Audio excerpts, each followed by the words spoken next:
Sevgiyle, saygıyla ve içtenlikle selamlıyorum. Tarımsal eğitim ve öğretimin başlamasının 175. yıl dönümü vesilesiyle Tarım Bayramımızı kutluyor, bilgi ve bereket dolu güzel bir sene diliyorum. Tabii konuşmamın hemen başına dün Diyarbakır Lice'de teröristlerle çıkan çatışmada şehit olan jandarma uzman çavuş Mehmet Çelik'e Allah'tan rahmet, yaralı askerlerimize de acil şifalar diliyorum. Milletimizin başı sağ olsun. Aynı zamanda bugün 10 Ocak Çalışan Gazeteciler Günü. Basın bir toplumun gözü, kulağı ve sesidir. Bugün gelişen teknolojiyle sadece sınırlarımız içinde değil, yurt dışında da ülkemizin sesinin etkin, güçlü ve doğru bir şekilde duyulması için çok önemli bir görev yapmaktalar. Toplumun aydınlatılması ve haber alma hürriyetimizin sağlanmasında her şartta özveri ile görev yapan basın yayını ilkelerine tarafsız bir şekilde uyan tüm basın emekçilerinin Çalışan Gazeteciler Günü'nü tebrik ediyorum. Görevlerini yaparken vefat eden basın mensuplarımıza da Allah'tan rahmet diliyorum. Evet, Tarım Bayramı vesilesiyle Ankara Üniversitesi'nin düzenlediği bu programda uzaktan da olsa sizlerle bir arada olmaktan büyük memnuniyet duyuyorum. Zira Ankara Üniversitesi ülkemizde kurulan ilk 3 üniversiteden biri. Ayrıca başkentimizin de ilk üniversitesi. Yine Ankara Üniversitesi Ziraat Fakültesi de ülkemizde kurulan ilk ziraat fakültesi. Ve daha sonra kurulacak olan fakültelerde ön ayak olan ana fakülte olmanın sorumluluğunu ve onurunu taşıyan köklü bir fakülte. Dolayısıyla mazisiyle, bugünkü başarılarıyla, yarınlara dair vizyonuyla Ankara Üniversitesi devletimizin ve milletimizin gözbebeği bir üniversite. Bu vesileyle Tarım Bayramımızı da Ankara Üniversitesi'nin değerli hocaları ve öğrencileriyle kutlamak bizim için de bugün büyük bir mutluluktur. Büyük şair Abdülhak Hamit Tarhan'ın ziraat mesleği için dediği gibi şiir fikirdir, ziraat ve ticaret fiildir. Fikir her yerde satılmaz fakat fiil her yerde geçerlidir. Yani şairin dediği şudur: tarımın ve gıdanın modası geçmez. Dolayısıyla ziraat eğitimi de, ziraat mesleği de her zaman var olacak, hatta değeri her geçen gün katlanarak artacak hayati bir alan.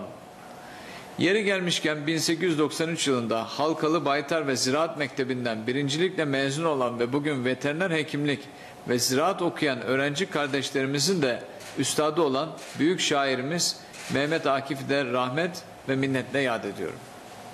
Saygıdeğer hocalarım, kıymetli öğrencilerimiz, tabii malum ülkemizde futboldan sonra en çok konuşulan konu tarım, tarımdan sonra en çok konuşulan konu ise eğitimdir. İtiraf etmeliyim ki ben makul olduğu müddetçe konuşulanları da haklı buluyorum. Zira iki hayati şey vardır: karnın doyması, aklın doyması. İşte tam da bu noktada karşımıza tarım eğitimi çıkıyor. Çünkü biliyoruz ki tarım ile bilginin önemini çok iyi kavramış toplumlar daima öndedir, belirleyicidir, tetikleyicidir. Tabii tarım eğitimi neredeyse insanlık tarihi kadar eski. İnsanı yalnızca tüketen değil, üreten bir varlık konumuna yükselten de yine tarımın kendisi. Binlerce yıldan günümüze kadar şekil değiştirerek devam eden tarımsal üretim, bugün dünyada en önemli ticari sektör, en önemli üretim ve istihdam dalı olmuştur. Artık bütün dünya ülkeleri tarımsal üretime, üretim kaynaklarına bir başka önem veriyor. Çünkü tarımsal üretimin temel amacı olan gıda üretimi, dünyada stratejik sektör olma özelliğini her geçen gün daha da arttırıyor.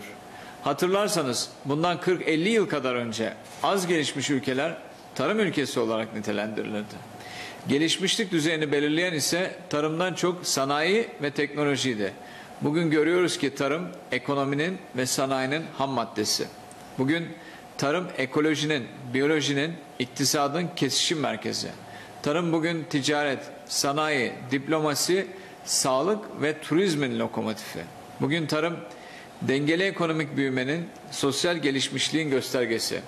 Tabii bu tarım ilkel tarım uygulamalarıyla yapılan tarım değil. Çünkü bugünkü büyük rekabet ortamında her ne üretirseniz üretin, bilgisiz, bilimsiz, sanayisiz, teknolojisiz, markasız, reklamsız, dijital dünyasız hareket ederseniz emeğinizin karşılığını alamıyorsunuz.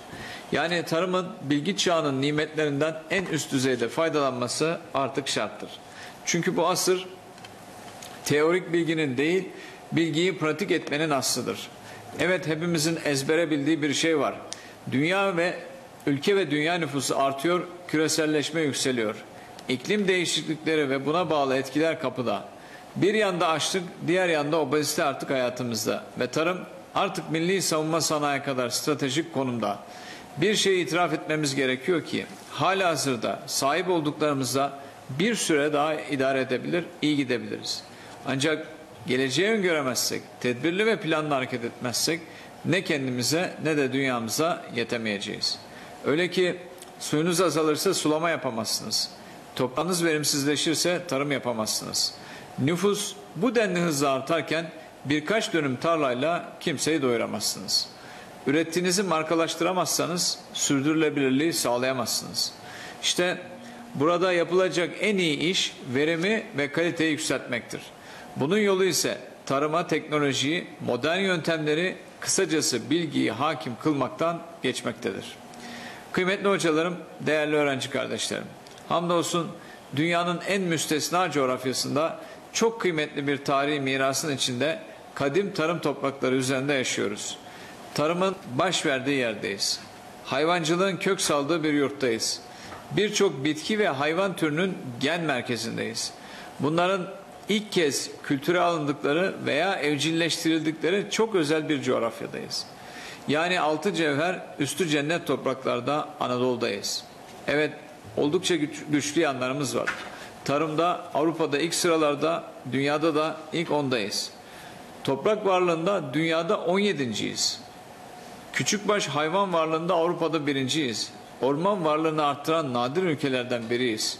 2500 coğrafi işaretli ürün potansiyeline sahibiz. Fındık, kiraz, incir, kayısı gibi pek çok üründe dünya lideriyiz. Yani tarımsal üretimde yeterli varlığa sahibiz. Dış pazarların göbeğindeyiz. Tarihi İpek yolunun tam kalbindeyiz. Ulaşım sektöründe dünyada markayız. Eğitimli insan kaynağımız var. Küçük aile işletmelerimizi koruyoruz, korumaya devam edeceğiz. Geleneksel üretim kültürümüz devam ediyor. Tarıma dayalı ve bağımlı sanayimiz işliyor. İşte tüm bunlar potansiyelimizin ve gücümüzün ne kadar büyük olduğunu gösteriyor. Fakat bu yetmez. Çünkü değişen dünyada sahip olduklarımızın bize yüklediği sorumluluk büyük. Tabii bakanlık olarak bugüne kadar çiftçilerimizi, üreticilerimizi, yetiştiricilerimizi çok büyük desteklerle destekledik. Yine her zaman bakanlık üniversite işbirliğine azami özen gösterdik. Özellikle Ar-Ge faaliyetlerimizle, akıllı tarım uygulamalarımızla, teknolojik ve dijital tüm imkanlarımızla daima üniversitelerimizin yanında olduk. Tabii tarımda son 18 yılda oluşturduğumuz güçlü altyapı ve son 2,5 yıldaki projelerimizle pandemi sürecinde başarıyla yürütmeye de devam ediyoruz. Pandemi başladıktan sonra ise tarımsal destek ödemelerinden kredi faizlerinin ertelenmesine, sıkı gıda denetimlerinden hazine arazilerinin üretime açılmasına kadar tam 101 tedbiri hayata geçirdik. Tarlada, bahçede, serada, ahırda ve merada üretimin devam etmesini sağladık. Son 2 yılda tarımsal hasılamız %47 artışla 277,5 milyar liraya ulaştı. Cumhurbaşkanlığı hükümet sisteminin sağladığı imkanlarla tarım sektörü 2 yıldır tüm çeyreklerde büyüme gösteriyor.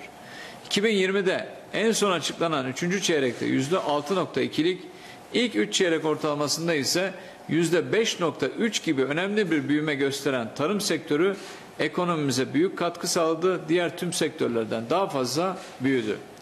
Tüm bu çalışmalarımız neticesinde hamdolsun tarımsal hasılada bugün Avrupa'da 1, dünyada ilk 10'dayız. Tabii tüm bu gelişmelerde ziraat, veteriner, su ürünleri, orman fakülteleri ve meslek yüksek okullarındaki hocalarımızın katkıları çok büyük. Bu vesileyle tüm akademisyenlerimize ve pandemiye rağmen üretimin her safhasına yer alan çiftçimize, üreticimize, besicimize teşekkürlerimi iletiyorum. Kıymetli hocalarım, değerli katılımcılar, geçen yıl tarım eğitimi adına bakanlığımızda çok önemli bir platform kurduk. Tarım Orman Akademisi adıyla oluşturduğumuz bu dijital eğitim sistemini tüm çiftçilerimizin, araştırmacıların ve ilgililerin hizmetine açtık. Bu akademide uzman kadromuzca hazırlanan onlarca video, onlarca interaktif ders ve binlerce kitaptan oluşan bir de dijital tarım kütüphanemiz bulunuyor. Tarım Orman Akademisi'ne bugüne kadar Ankara Üniversitesi'nden 6 hocamızın da katkılar verdiğini biliyorum. Kendilerini ismen de zikrederek teşekkür etmek isterim. Prof. Doktor Cem Özkan, Prof. Doktor Sultan Çabanoğlu, Prof. Doktor Fatin Cedden, Prof. Doktor Ruhsar Yanmaz, Prof. Doktor Ebru Şenel ve Doçent Doktor Mücahit Taha Özkaya hocalarımıza da gönülden şükranlarımı sunuyorum. İnşallah önümüzdeki hafta başlayacağımız online seminerlerimize de Ankara Üniversitesi Ziraat Fakültesi Dekanı Sayın Prof. Doktor Hasan Hüseyin Atar hocamız destek verecekler. Bu vesileyle katkıları için hem Ankara Üniversitesi Rektörümüz Prof. Doktor Necdet Ünüvar'a hem de dekanımıza teşekkür ediyor. Desteklerinizin devamını önümüzdeki dönemde de rica ediyorum. Peki bundan başka ne yapıyoruz? Bir kere en başta bilgi ve teknoloji kullanımı tarımda ön sırada tutuyoruz. Bunun için güçlü bir altyapımız var. Türkiye genelinde 60 araştırma enstitümüz, 210 bin dekar arazimiz, 248 laboratuvarımız, yaklaşık 2000'e akademik seviye olmak üzere toplam 6336 personelimize ihtiyaç duyulan her alanda hizmet veriyoruz. Bakanlık olarak Ar-Ge çalışmaları için çeşitli kaynaklardan yaklaşık 1 milyar lira bütçe kullanıyoruz. Dünyanın 3. büyük tohum gen bankasına sahibiz. Dünyanın en büyük zeytin koleksiyonu ülkemizde bulunuyor. Dünyanın en büyük buğday ıslah programı ülkemizin katkısıyla devam ediyor. İşte bu saymakla bitmeyecek Ar-Ge çalışmalarını Cumhurbaşkanlığı hükümet sisteminin sağladığı fırsatlar ve getirdiği ivmeyle daha da ileriye götürüyoruz. Son 2,5 yılda yüzlerce yeniliği, çok sayıda teknolojiyi çiftçilerle buluşturduk ve ülke tarımına kazandırdık. Yine 2020 yılını Tarım Orman Bakanlığı dijitalleşme yılı olarak ilan etmiştik. Pandemi koşullarıyla geldiğimiz noktada bugün ne kadar isabetli bir karar verdiğimizi görüyoruz. Başta dijital tarım pazarı, dijital kulak küpesi, e-tarım portalı, Tarım Orman Akademisi, uydu görüntüleri ve tarımda coğrafi bilgi sistemleri kullanımı olmak üzere 2020 yılında bakanlığımızda çok önemli dijital devrimlere imza attık. Tabi buradan bir kısmından söz ettiğim faaliyetlerin tamamını da yine geleceğimiz ve gençlerimiz için yaptık. Çiftçi nüfusumuzun gençleşmesi için bakanlık olarak gençlerimize pozitif ayrımcılık yapıyoruz. Genç çiftçi projelerinin desteklenmesi programı ile 47.775 genç çiftçi projesine toplam 1 milyar 435 milyon lira hibe desteği sağladık. Kırsal kalkınmada uzman eller projesiyle tarım, hayvancılık, ormancılık, gıda ve su ürünleri konularında yüksekokul ve üniversite mezunu olan 98 proje sahibine toplam 9,7 milyon lira hibe ödemesi yaptık. Pilot uygulamalarını 4 ilimizde başlattığımız bu projeyi inşallah bu yıl 81 ilimizde yaygınlaştıracağız. İPART 1 programı kapsamında hayvancılık sektöründe 948, kırsal alanlardaki yatırımlarda da 2617 gencimiz hibe desteği almıştır. İPART 2 programında ise başvuruda bulunan genç çiftçi sayısı 12.741'dir. Sözleşme ve ödeme işlemleri devam etmekte olup hayvancılık sektöründe 345, kırsal alanlardaki yatırımlarda 925 genç çiftçimiz hibe desteği almıştır. Bu hafta içerisinde açıkladığımız İPART 2 10. çağrı ilanında 1 milyar 250 milyon liralık destek ile gençlerimize pozitif ayrımcılık yapmaya devam edeceğiz. İşte bu destek programlarıyla biz esasen kırsalı kalkındırmaya uğraşıyoruz. Yani gençlerimiz doğdukları yerde doysun istiyoruz. Tarımda uzman eller projemiz ile gençlerimize alanlarında iş imkanları sunuyoruz. Tüm hibe ve desteklerimizle gençlerimize pozitif ayrımcılık yapıyoruz. Tarımı plazalarda çalışmaktan, devlet dairelerinde çalışmaktan daha cazip bir iş alanına dönüştürmek istiyoruz. Yani biz girişimci bir gençlik, kendi işinin patronu bir gençlik var etmeye çalışıyoruz. Çünkü üretim buralarda. Burada da siz değerli hocalarımızın da desteğine ihtiyacımız var. Girişimci, özgüvenli, vizyon sahibi bir gençlik yetiştirdiğimiz sürece tarım gıda sektöründe daha büyük kazançlar sağlayabilmenin yolunu öğrettiğimiz sürece eminim öğrencilerimiz daha refah bir hayatı kendi kendilerine inşa etmeye başlayacaklardır. Çünkü özellikle pandemi nedeniyle bugün geldiğimiz noktada bir nefes sıhhatin, bir yudum suyun, bir parça ekmeğin değeri herkesçe daha iyi anlaşılmıştır diye düşünüyorum. Gelecekte de iklim değişikliği, küresel kuraklık, artan nüfus gibi etkiler nedeniyle tarımın, hayvancılığın, suyun ve gıdanın öneminin daha da artacağı artık hepimizce malum. Dolayısıyla ben gençlerimizi hiç ertelemeden tarımın geleceği konusuna kafa yormaya davet ediyorum. Takip edenler bilirler. Yine Tarım Bayramımız münasebetiyle Cuma günü Ege Üniversitesi'ndeydim. Tabii üniversiteler salgın nedeniyle uzaktan eğitim yaptığı için salonda öğrencilerimiz yoktu. Onlar da sizin gibi dijital imkanlarla toplantıya katılmışlardı. Açıkçası salonda gözlerim öğrencilerimizi aradı. Hakikaten üniversitelerin şenliği, neşesi, süsü ve gücü öğrencilerimiz. Sizin ve ailelerinizin sağlığını korumak için eğitimlere bir müddet daha böyle uzaktan devam edeceğiz tabii. Ama ben evlerinizde olduğunuz bu süreci de kendi geleceğiniz adına bir fırsata dönüştürebileceğinizi düşünüyorum. Özellikle bu dönemde nakit ve vakit bakımından kârda olduğunuzu biliyorsunuz. Çünkü her sabah okula gitmek, her akşam okuldan dönmek için metroda, otobüste, trafikte, yollarda vakit kaybetmiyorsunuz. Ailelerinizin yanında daha sağlıklı besleniyorsunuz. Burslarınız devam ediyor. Hatta Sayın Cumhurbaşkanımızın tensipleriyle 2020-2021 yılı öğrenci burslarında artışlar yapıldı. Dolayısıyla sizlere tavsiyem bu süreçte tasarruf ettiğiniz tüm nakit ve vakit unsurlarınızı eğitiminize, donanımınıza yönelik yatırımlara harcayın. Çünkü donanım insanın kendine duyduğu en büyük güven kaynağıdır.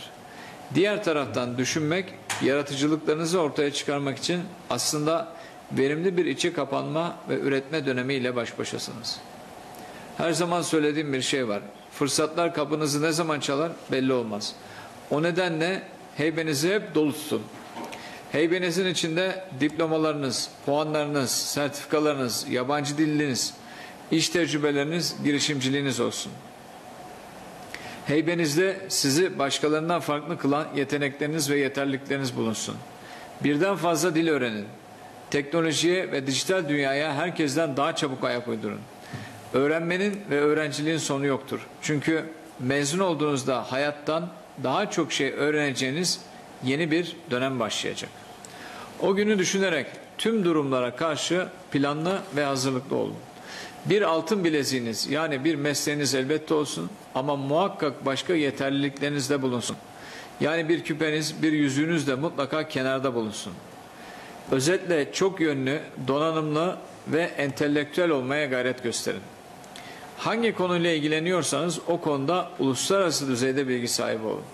Mesleğiniz tarımsa Türkiye'yi de hakkıyla bilin, Hollanda'yı da bilin, Çin'i de bilin. Veteriner hekim olacaksanız kadim Türk hayvancılığını da çok iyi tanıyın, Sırbistan'ı da bilin, Yeni Zelanda'yı da. Dolayısıyla sevgili kardeşlerim, işiniz çok, yükünüz ağır. Çünkü ülkemiz, milletimiz, hocalarınız, aileleriniz, hepimiz sizden çok şey bekliyoruz. Biliyorsunuz genç kelimesi Farsça hazine demek. Samimiyetle söylüyorum ki siz bizim hazinemizsiniz. Işığımız, ümidimizsiniz. Bizim güçlü tarım orman fotoğrafımızın en ön saflarında gençlerimiz yer alıyor. Bu vesileyle ben özellikle sizleri yetiştiren ailelerin ellerinden öpüyor, selamlarımı gönderiyorum. Yine Ankara Üniversitesi'nin çok kıymetli hocalarına böyle pırıl pırıl öğrenciler yetiştirdikleri için, tarım eğitimine yaptıkları katkılar için özellikle ve içtenlikle teşekkürlerimi sunuyorum. İnşallah yeniden bir araya gelip sohbet edeceğimiz sağlıklı günler diliyorum. Sözlerime son vermeden önce saygıdeğer Cumhurbaşkanımızın dediği gibi ambarın anahtarı kimde ise güç ondadır. Bizim hedefimiz de bu vizyonla Türkiye tarımını bugün bulunduğu noktadan çok daha ileriye taşımak, dünyayı doyuran ülke olmaktır. Bizim de sorumluluğumuz büyük, yükümüz ağır, yolumuz uzun. İnanıyorum ki inşallah Sayın Cumhurbaşkanımızın desteğiyle ve siz değerli hocalarımızın yetiştirdiği öğrenciler sayesinde tarım orman sektörümüzü hak ettiği mevkiye birlikte çıkaracağız. Bu duygularla Tarım Bayramımızı bir kere daha kutluyor, bereketli, sağlıklı, verimli, bilgi dolu bir sene diliyorum. Kalın sağlıcakla.